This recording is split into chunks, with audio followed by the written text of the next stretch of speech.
આ અભણની ટોળકીને કોક સમજાવો કે શાંતિથી ઉંમર થઈ હોય તો ઘરે બેસી જાઓ। FIR તો દૂરની વાત છે, અંગ્રેજો તો ફાંસીની સજા દેતા હતા, તો 23 વર્ષના ભગતસિંહ જેવા યુવાનો ગળે ફાંસી ખાઈ લેતા હતા। અમે ખાઈ લેવું, ફાંસી દેવા માંગતા છો તો ફાંસી, અને ગોળી દેવા માંગતા છો તો ગોળી ખાઈ લેવું। જે પોલીસ આવી એના હાથમાં લાકડીને હેલ્મેટ પહેલાથી કેમ તૈયાર હતા? અત્યારે એવું કહેવામાં આવે છે કે ગામના લોકો કઈ હતા નહીં, તો ગામના લોકોને ઘરમાં ઘૂસીને એના દરવાજા તોડીને કોના કહેવાથી લાઠીચાર્જ કર્યો? જ્યારે આની પહેલા પાટીદાર સમાજ ઉપર લાઠીચાર્જ કરવામાં આવ્યો તો ઘરમાંથી પકડીને બહેનોને મારવામાં આવી હતી। આજે એ જ વસ્તુ ગરીબ ખેડૂતના ઘરમાં ઘૂસીને પોલીસ કોના ઈશારે કરે છે? હું એવું કહું છું કે ગુજરાતનું કોઈ પોલીસ સ્ટેશન, ગુજરાતની કોઈ એવી પોલીસ ચોકી નથી કે જ્યાં ખેડૂતનો દીકરો પોલીસ તરીકે ફરજ ન બજાવતો હોય। તમને તમારા માતા પિતાનો ચહેરો કેમ યાદ ન આવતો? સાહેબ, એક ખાંખીની લાજ કેમ ભૂલી ગયા છો તમે? એક નિર્દોષ વ્યક્તિ ઘરમાં સૂતા છે, એને તમે પકડીને ઢહણીને મન પડે મારો છો। યાદ રાખજો, અહીંયા માણસ મજબૂર છે, ઈશ્વર મજબૂર નથી। કિસાન મિત્રો, થોડાક દિવસથી ગુજરાતમાં એક કડદા આંદોલન વિશે આપે સાંભળ્યું હશે કે 10 તારીખે બોટાદના APMC માંથી એક ખેડૂતે એવું કીધું કે અમે જ્યારે વેચવા માલ આવીએ છીએ ત્યારે એનો ભાવ જે બોલાય છે એ માલ જ્યારે અમે ગાડીમાંથી ઉતારીએ છીએ ત્યારે એમાં ઓછો થઈ જાય છે, એટલે વેપારીઓ ખેડૂત સાથે કડદો કરે છે। આ કડદાના વિરોધમાં આમ આદમી પાર્ટીના જે કિસાન વિંગ છે એના પ્રમુખ રાજુભાઈ કરપડા ત્યાં ગયા તો હજારો લોકોની અંદર એક આશા જન્મી કે અમારો જે કડદો થાય છે, ઓકે, એનું કદાચ આ માણસની સાથે રહેવાથી અંત આવી શકે છે। એટલે હજારો લોકો, હજારો ખેડૂતો સ્વયંભૂ એની સાથે ચાલ્યા। ત્યાં APMCના ચેરમેને સ્વીકાર્યું કે કોઈ વેપારી આવી રીતના ખેડૂત સાથે કડદો કરશે તો એનું લાયસન્સ રદ થશે। એટલે ત્યાં એવું સાબિત થાય છે કે વેપારીઓ ખેડૂત સાથે કડદો કરે છે। આ ચિત્ર બોટાદથી ઊભું થયું, પણ એ ચિત્ર વાસ્તવિકતા આખા ગુજરાતની છે। જ્યારે આમ આદમી પાર્ટીએ ખેડૂતો માટે એક હેલ્પલાઇન નંબર બહાર પાડ્યો તો એ હેલ્પલાઇન નંબરમાં એક જ દિવસમાં 200 APMC માંથી અલગ અલગ ખેડૂતોના ફોન આવ્યા કે અહીંયા પણ આવું થાય છે, અહીંયા પણ આવું થાય છે, અહીંયા પણ આવું થાય છે। ભાજપ છેલ્લા 30-35 વર્ષથી આ કડદા કાંડ કરે છે। એને ખબર છે કે અત્યાર સુધી લોકો ડરના મારે ઓકે બોલતા નહોતા, પણ આમ આદમી પાર્ટી જ્યારે ખેડૂતની સાથે ઊભી છે તો ખેડૂતોમાં હિંમત વધી છે, ખેડૂતો બોલતા થયા છે, અને એ જ્યારે ખેડૂતનો અવાજ બહાર આવ્યો તો એને ડામી દેવા રાત્રે 3 વાગ્યે રાજુભાઈ કરપડાની ધરપકડ કરી અને એમને બોટાદની બહાર સુરેન્દ્રનગર ફરી મૂક્યા આવ્યા। રાજુભાઈએ કીધું કે મારી માંગ ખેડૂતો સાથેની માંગ છે કે કડદા પ્રથા બંધ થવી જોઈએ, અને જે માલ APMCના માર્કેટમાં પહોંચાડે છે ખેડૂત એને અલગ અલગ 12 કિલોમીટર 15 કિલોમીટર ગોડાઉનમાં મૂકવા જવાનું કહેવામાં આવે છે, એ બંધ થવું જોઈએ। હું ગુજરાતના દરેકે દરેક વ્યક્તિને અપીલ કરું છું કે આમાં ખેડૂતોએ શું ગુનો કર્યો? જો ઈશ્વરે તમને નીતિમત્તા આપી હોય તો તમે વિચારો કે ખરેખર આમાં ગુનો કોણ કરે છે? જે વેપારી 1500 રૂપિયામાં સોદો કરે ને પછી એ 1300 રૂપિયા આપે તો એ વેપારીની ભૂલ છે? એ વેપારી ખેડૂતનું શોષણ કરે છે, એને કડદો કહે છે। તો એ વેપારીને ડામવાની જગ્યાએ ઓકે, હવે આ વેપારી કેમ આખલાની જેમ છૂટથી આવું કરે છે? કેમ કે એ APMCને જ કટકી આપે છે। APMCમાં કોણ છે? તો કે ભાજપના ચેરમેન બેઠા છે ત્યાં, અને એ ચેરમેનને કોણ રક્ષણ આપે છે? તો કે કૃષિ મંત્રી ને મુખ્યમંત્રી આપે છે। તમે વિચાર કરો, 162 ધારાસભ્ય અને આખા ગુજરાતમાં આવડું મોટું સંગઠન હોવાની વાતો કરતી ભાજપમાંથી એક માણસ ગુજરાતના ખેડૂત પડખે ઊભો નથી। એક માણસ એક શબ્દ બોલવા તૈયાર નથી। હું ઈશ્વરને સાક્ષી રાખીને આ વાત કરું છું કે અમને ભાજપવાળા સામેથી ફોન કરે છે કે ખૂબ સારી લડાઈ લડો છો, ખૂબ ખેડૂતોના હિતની લડાઈ લડો છો। ઈશ્વરને પ્રાર્થના કરીએ કે તમને આ લડાઈમાં સફળતા અપાવે। આવા ભાજપના નેતાઓના શબ્દો છે સાહેબ। અરે, હું ભાજપના નેતાઓને એવું કહું છું, હું ગુજરાતની પોલીસને કહું છું કે ભાજપથી આટલું શું કરવા ડરો છો? અને ભાજપથી તમને આટલો ડર હોય તો ઉપર ભગવાન બેઠો છે, એ ભગવાનથી ડરો। હવે માની લો કે એ બોટાદની બાજુમાં હળદર ગામ ખાતે મહાપંચાયત થઈ। પંચાયતમાં પ્રશ્ન એ જ હતો કે APMCના ચેરમેન લેખિતમાં આપી દે કે કડદો હવે નહીં થવા દઈએ અને ખેડૂતનો માલ APMCમાં આવી જાય, પછી એ જવાબદારી વેપારીની રહે। જે APMCના ચેરમેન બોલે છે એને લખવામાં વાંધો શું છે? પણ છતાંય એમને ખબર પડી કે એપીએમસીના જો ચેરમેન લખશે તો કાલ સવારે આખા ગુજરાતની એપીએમસીમાં કાંડ આવા થાય છે એ બધાય બહાર આવશે. આને એન કેન પ્રકારે દબાવો. સાહેબ, જે જગ્યાએ સભા ચાલતી હતી 50 મિનિટનું લાઈવ રેકોર્ડિંગ છે. રાજુભાઈ કરપડાના એફબીમાં લાઈવ ચાલતું હતું. 50 મિનિટ સુધી શાંતિથી હજારો લોકો સાંભળતા હતા અને અચાનક પોલીસ આવી. પોલીસને કોઈએ કમ્પ્લેન કરી હતી કે અહીંયા કઈ તોફાન થાય છે? શું કરવા પોલીસ ત્યાં આવી? માની લો કે સેવા શાંતિ સુરક્ષાના હેતુ માટે પોલીસ આવી હોય તો પોલીસે ધાડે ધાડા કેમ ઉતારી દીધા? જે પોલીસ આવી એના હાથમાં લાકડીને હેલ્મેટ પહેલાથી કેમ તૈયાર હતા? સાહેબ, શંકા કરવા માટેના 1000 પ્રશ્ન છે, પણ હું એમ કહું છું કે જે શાંતિપૂર્વક સભા ચાલતી હતી એ સભામાં પોલીસ શાંતિથી બેસી ગઈ હોત તો પોલીસે શું કરવા કાંકરી ચાળો કરાવવો પડે કે શું કરવા કોઈના ઉપર લાઠી મારવી પડે? અત્યારે એવું કહેવામાં આવે છે કે ગામના લોકો કોઈ હતા નહીં તો ગામના લોકોને ઘરમાં ઘૂસીને એના દરવાજા તોડીને કોના કહેવાથી લાઠીચાર્જ કર્યો? જ્યારે આની પહેલા પાટીદાર સમાજ ઉપર લાઠીચાર્જ કરવામાં આવ્યો તો ઘરમાંથી પકડીને બહેનોને મારવામાં આવી હતી. આજે એ જ વસ્તુ ગરીબ ખેડૂતના ઘરમાં ઘૂસીને પોલીસ કોના ઈશારે કરે છે? હું એવું કહું છું કે ગુજરાતનું કોઈ પોલીસ સ્ટેશન, ગુજરાતની કોઈ એવી પોલીસ ચોકી નથી કે જ્યાં ખેડૂતનો દીકરો પોલીસ તરીકે ફરજ ન બજાવતો હોય. તમને તમારા માતા પિતાનો ચહેરો કેમ યાદ નથી આવતો કે જેની દી રાત મહેનત કરીને તમને ભણાવ્યા છે, એ લાયક બનાવ્યા છે કે આજે તમે એ સેવા કરવા માટે સક્ષમ થયા છો? સાહેબ, એક ખાંખીની લાજ કેમ ભૂલી ગયા છો તમે? એક નિર્દોષ વ્યક્તિ ઘરમાં સૂતા છે એને તમે પકડીને ઢહણીને મન પડે મારો છો. યાદ રાખજો, અહીંયા માણસ મજબૂર છે, ઈશ્વર મજબૂર નથી. અને આ જે કાંડ થયા છે એના હિસાબ 2 વર્ષ, 4 વર્ષ, 5 વર્ષ પછી ગમે ત્યારે થઈ શકે છે. ભાજપે તો પાપ કર્યા છે, એને તો આ ભાવમાં ભોગવવાના જ છે, પણ એના ઈશારે જે પણ લોકો પાપના ભાગીદાર થશે એને ભોગવવાનું થશે.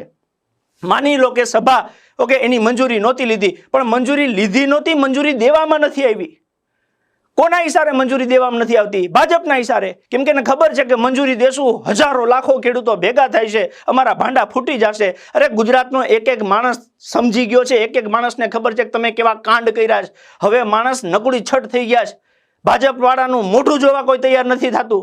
અભણ નેતાઓની ફોજ. સાહેબ, પંજાબમાં આમ આદમી પાર્ટીની સરકાર છે, અહીંના ભાજપના પ્રવક્તા એવું કહે છે કે પંજાબમાં ભાજપની સરકાર છે.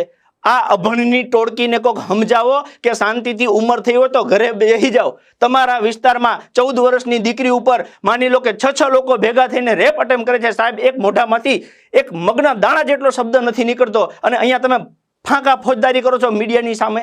હું ગુજરાતની જનતાને અપીલ કરું છું કે આમ આદમી પાર્ટી, ભાજપ, કોંગ્રેસ સાઈડમાં મૂકો, નિર્ણય ન્યાય ઉપર આવો, ઈશ્વરને સાક્ષી રાખીને ન્યાય કરો કે આમ આદમી પાર્ટીએ ખેડૂતના હિત માટેની આ લડાઈ લડી, એમાં અમે શું ગુનો કર્યો? અરે, અમે ખેડૂતના દીકરા છીએ, અમારા માતા પિતાએ પેટે પાટા બાંધીને અમને ભણાવ્યા છે. આજે રાજુ કરપડા વકીલ બન્યા છે, પણ એ દીકરા ખેડૂતના છે. ઈશુદાનભાઈ ગઢવી પત્રકાર જગતનું શ્રેષ્ઠ ઉદાહરણ, એના બાપા ખેડૂત છે. ગોપાલભાઈ ઇટાલિયા ધારાસભ્ય બન્યા છે, એની પહેલા ખેડૂતના દીકરા છે. સામત ગઢવી ઘણી બધી પરીક્ષાઓ પાસ કરી, પણ એ મૂળ ખેડૂતના દીકરા છે. અમારા લોહીમાં ખેડૂતની પીડા અને પરસેવો છે. નથી જોઈ શકતા અમે એ પીડા. જો ભાજપના કોઈ નેતાને પેટમાં બળતું હોય તો આવું તો ને ત્યાં કેવું હતું ને કે કરદા પ્રથા બંધ કરાવો ભાઈ, પૂરેપૂરો ભાવ આપો. જે એમએસપી પ્રમાણે ભાવ નક્કી થાય છે એ જ ભાવમાં સોદો થવા જોઈએ, એનાથી ઓછો ભાવ ન હોવો જોઈએ. સાહેબ, એક સિંગલ માણસ બોલવા નથી તૈયાર થતો, પણ અમે બોલશું. આમ આદમી પાર્ટી ખેડૂતની સાથે હતી, છે અને હંમેશા રહેશે. હું તમને આહવાન કરું છું કે જો તમને ઈશ્વરે શક્તિ આપી હોય તો તમે સોશિયલ મીડિયા ઉપર જે જગ્યાએ તમે સાચું બોલી શકો ત્યાં બોલો. જે એપીએમસીમાં ક્યાંય ખોટું થતું હોય તો અમને આ નંબર અહીંયા આપું છું, એ નંબર ઉપર વિડીયો બનાવીને અમને મોકલો, અમારી ટીમ આવશે. સાહેબ, એક જ દિવસમાં 400 ટીમ તૈયાર કરી છે આમ આદમી પાર્ટીએ કે ક્યાંય ખેડૂતની સાથે અન્યાય થાય, ક્યાંય ખેડૂતને દબાવવામાં આવે, ત્યાં આમ આદમી પાર્ટીના સિપાહીઓ, આમ આદમી પાર્ટીના સૈનિકો એમ ખેડૂતની મોર ઉભા રહેશે. ખેડૂતને ખોટી રીતે એફઆઈઆર થી તમે ધમકાવો છો. અરે, શું છે એફઆઈઆર? ફર્સ્ટ ઇન્ફોર્મેશન રિપોર્ટ છે, પ્રાથમિક માહિતી અહેવાલ. એનાથી બીવાની જરૂર નથી. એફઆઈઆર તો દૂરની વાત છે, અંગ્રેજો તો ફાંસીની સજા દેતા હતા, તો 23 વર્ષના ભગતસિંહ જેવા યુવાનો ગળે ફાંસી ખાઈ લેતા હતા. અમે ખાઈ લેવું. ફાંસી દેવા માંગતા છો તો ફાંસી, અને ગોળી દેવા માંગતા છો તો ગોળી ખાઈ લેવું. મૂળ તો તમે શું ઈચ્છો છો? પણ હવે તમારી ડરની જે રાજનીતિ છે એ હવે ગુજરાતની જનતા સહન નહીં કરે. ખેડૂતના દીકરા ભણેલા ગણેલા સમજુ છે, એને ખબર પડે છે એના બાપે કેવી મહેનત કરી છે. તમને પીડા થતી હોય તો ખેડૂતને 24 કલાક મફત વીજળી આપો. તમને પીડા થતી હોય તો ખેડૂતને સારી ક્વોલિટીનું બિયારણ આપો. તમને ચિંતા થતી હોય ખેડૂતની, ઓકે, તો તમે એને સારી દવા આપો, પ્રાકૃતિક ખેતી આપો. એની જગ્યાએ તમે શું આપો છો? ઓકે, ઘરમાંથી કાઢીને દંડા મારો છો. એટલા માટે તમને સરકારમાં બેસાડ્યા છે. હવે આમે તમારા દિવસો આવી ગયા છે. આમ કહેવાય ને કે વિનાશ કાળે વિપરીત બુદ્ધિ. ભાજપની બુદ્ધિ અત્યારે વિપરીત થઈ ગઈ છે. ઓકે, પ્રજાનું કોઈ કામ કરવાના મૂડમાં નથી. એક વ્યક્તિએ લાખ કરોડની પ્રોપર્ટી ભેગી કરી છે. ખેડૂતના બિચારાના લોહી ચૂસવા સિવાયનું કઈ બાકી નથી રહેવા દીધું. તમારી આ પાઈનો હિસાબ આવનારા સમયમાં ગુજરાતની જનતા માંગશે અને તમારે દેવો પડશે. હું ગુજરાતની દરેક જનતાને અપીલ કરું છું કે ન્યાય ઉપર ચાલો, ધર્મ ઉપર ચાલો, નીતિ ઉપર ચાલો.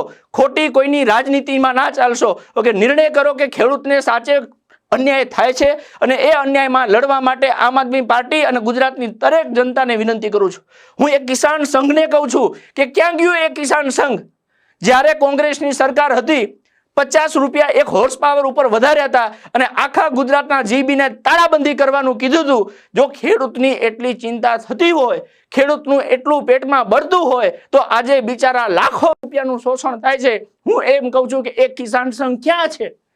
ક્યાં છે કિસાન સંઘના ખેડૂતો જેને ખેડૂતની ચિંતા હોય? ક્યાં ગયું એ કિસાન સંઘ જેને આ ભાજપના બચ્ચાને વટવૃક્ષ બનાવ્યું?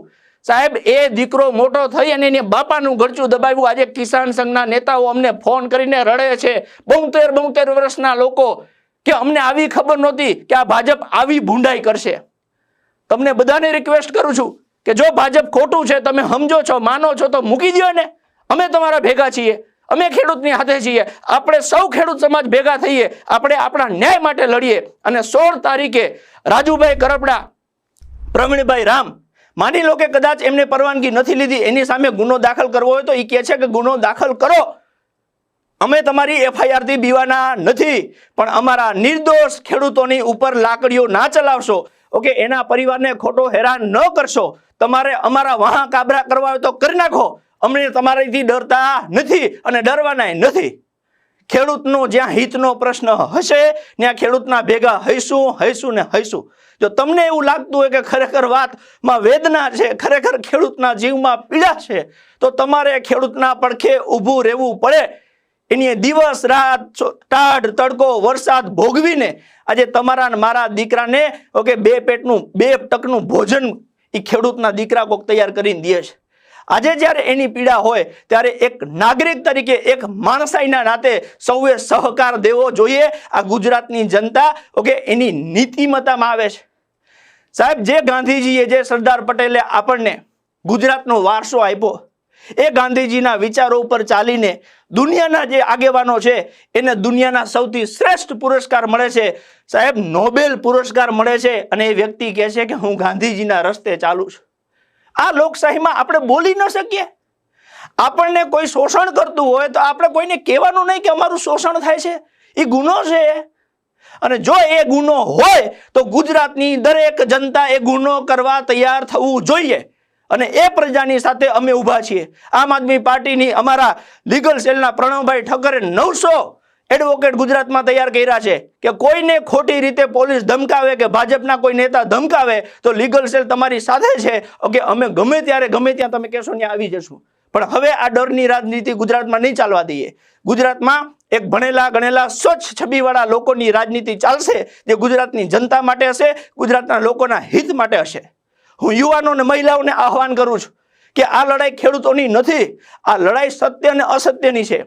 કેમ એક ભાજપનો નેતા એવું નથી કહેતો કે કરદા પ્રથા દૂર થવી જોઈએ? સત્ય તો ઈ છે, લડાઈ એના હાટું છે, પણ એમાં કોઈ બોલવા તૈયાર થતું નથી. જો તમારી અંદર નીતિમત્તા હોય તો તમે બોલો, કેમ કે સરકાર તમારાથી બને છે અને તમને સત્ય વાલું હશે તો વાલી સરકાર પણ બનશે અને આપણે સૌ સાથે મળીને બનાવીશું. જય હિન્દ, જય ભારત.